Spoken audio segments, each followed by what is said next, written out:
Good morning. It's Wednesday morning. It's about, I think, 8:30 or something. And I decided to come out here when it's still cool. It's going to get almost to 80 degrees today. Tomorrow, it's going to be in the 70s for the foreseeable future. Might drop down to 69, 68 on a couple days, but the average high for March is about 68 degrees. So days are going to be hotter and colder than that. It looks like we're going to be on the warmer side this year. So spring is going to come really early.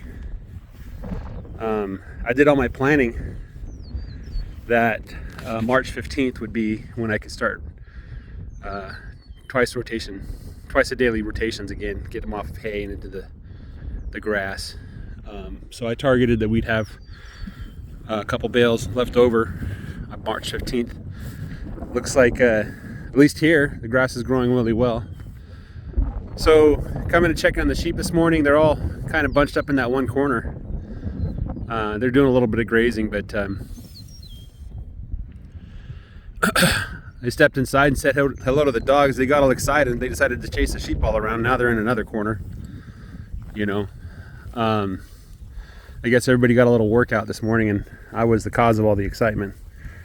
So I don't want to do that. At one point, the sheep herd did go through the ewe and the lamb, but the ewe and the lamb wants nothing to do with these sheep. So that's that for that. Yeah. Anyway, they're creating a lot more manure than the previous sheep were. Obviously, there's a lot more of them, but it's kind of cool because their manure kind of spreads out. It doesn't like end up in little mountains of manure. So the other thing too is it looks like they're not lame anymore.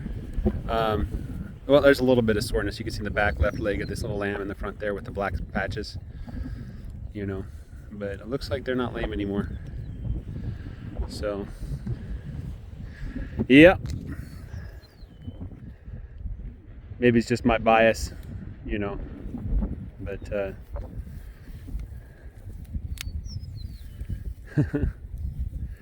there's a ewe there in the middle. Let me point to it. Yoop. Her rear is pink and puffy and her bag is full. I don't know if she's already given a lamb or if she's about to give a lamb, but oh boy, and here we see the manure coming out, but there's plenty of grass here. There's plenty of, of standing hay. There's plenty of green grass. The sheep can eat whatever they want. They should be getting a balanced diet. I haven't given them any minerals or any feed or anything like that. I'm probably just going to get a salt block for the sheep. You can lick on that. See how much they destroy that.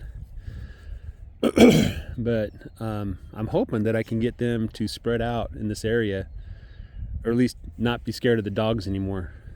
The dogs are friendly. They do like to run. They do like to kiss and hug, which sheep don't like that. But they haven't harmed a sheep so far. The only dog who's harmed a sheep, I think, is probably this one right here. And I'll tell you what happened, what I kind of predicted would happen. So when I put out some food for the dog just kind of looked at it and ate a little and then left. Well, the sheep decided that she wanted some of that goodness, and so she went over, grabbed some, and I'm just assuming this is what happened because I've seen things like this happen before. And this dog, being a dog, said, "No, that's my food," and did what dogs do, which dogs, they jump on top of the other animal and they play bite, okay? And they growl and they make a big fuss. And what the animal's supposed to do, or what dogs do, is they will roll over on their back and expose their belly and whimper. And that shows that they acknowledge the dominance of the other dog, and they're not going to contest it, right? And so the fight ends there, basically. Maybe the dog on top will leave his mouth on the throat of the other animal for a while and make growling noises, snarling, make a big show out of it. But as long as the other animal backs down, there's no problem, right?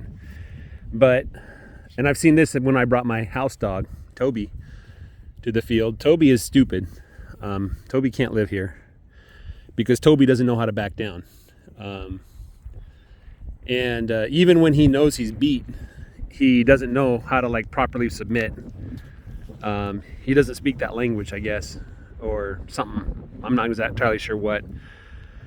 But a while ago, I had Toby here at the field, and Snowball here was with Toby, and they're just having a good old time, jumping and playing and laughing with each other. And then Toby decided to snarl at this dog because this dog got a little bit too close to the treat that he wanted. And this dog saw that as a challenge to his authority.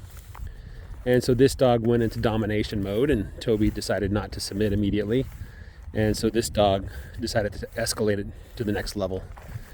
And at that point, I was pretty sure Toby was dead.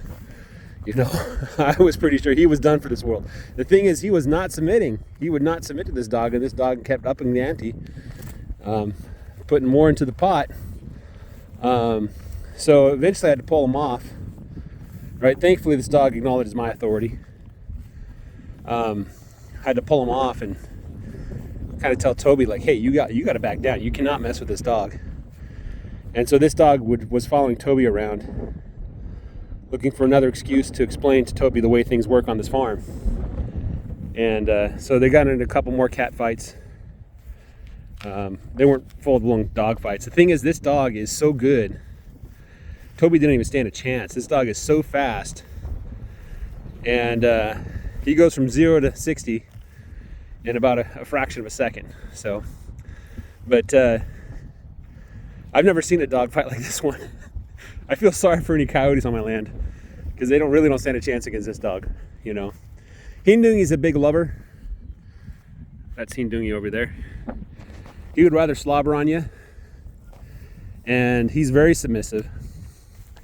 The only dog he really doesn't take crap from is Toby, because he was a puppy and Toby abused his privilege, and that's why Hindungi has some scars on his snout, was because Toby just took it too far. The other dog, this dog, Snowball, will submit to Hindungi. Hindungi's just a bigger dog. He has more flesh behind his bite, and I think Hindungi knows it. He's like Andre the Giant, Like, you can punch him as hard as you want, he's not going to even recognize it as a punch. So, but Hindungi's also a big baby. He's just a big lover. This dog, on the other hand, he's not from the same line as Hindungi. This dog came from Wyoming. He was an unwanted pup. I think he's bred with a border collie or something like that. But sheepdog with a border collie, which they didn't want that to happen.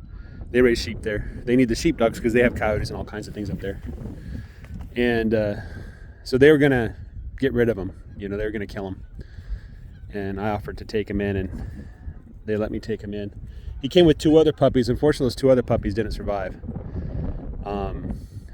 I think the first one died because of just the stress. Those puppies had only ever seen snow in their life, and they come here and there's grass and it's warm. And there's other animals they're not used to, and it's a new environment. But yeah, and then the other puppy, I'm not sure what happened, but he just disappeared one day. Maybe somebody else decided to adopt him or something, but the other one was good because he would stay out in the field, whereas Snowball would try to follow us around, which I'd rather have a dog out in the field than one that follows me around, right now at least.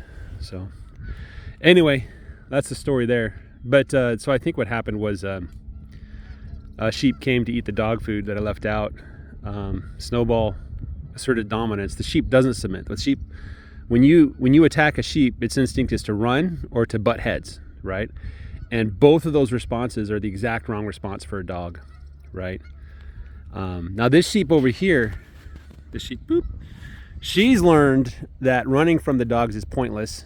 So she just gets between the lamb and the dogs, and she just headbutts them. And she doesn't even headbutt that hard, but she tries to target their shoulders or their chest, and the puppies don't mean any harm to her, but she just doesn't like being touched.